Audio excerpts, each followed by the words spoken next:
Police সপ্তাহে আপনাদের action plan নিশ্চয়ই দিয়েছেন, কি কি অ্যাকশন প্ল্যান দিয়েছেন?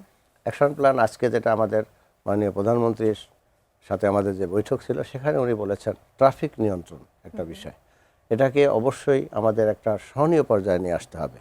এখানে আপনারা জানেন যে আমাদের কিছুদিন যাবৎ এই ঢাকা শহর অনেক আগে কিন্তু আমাদের সিগন্যালিং ছিল, কিন্তু মাঝখানে কিন্তু ছিল না।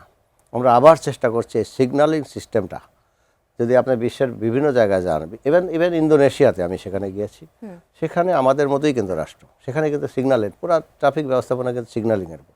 আমরা এখানে কিছু জায়গায়, পুরো শহর আমরা এখনও করতে পারিনি, কিছু জায়গায় আমরা সিগন্যালিং করেছি এবং আধুনিক যে প্রযুক্তি, যুগের সাথে তাল মিলিয়ে আধুনিক যে প্রযুক্তি, সেগুলোর আমরা প্রতিস্থাপন করার ব্যবস্থা করেছি। আমরা আশাবাদী যে আমরা কিছু দিনের মধ্যেই হয়তো আমরা একটা সিস্টেমে নিয়ে আসতে পারবো, একটা শৃঙ্খল অবস্থায় নিয়ে আসতে পারবো।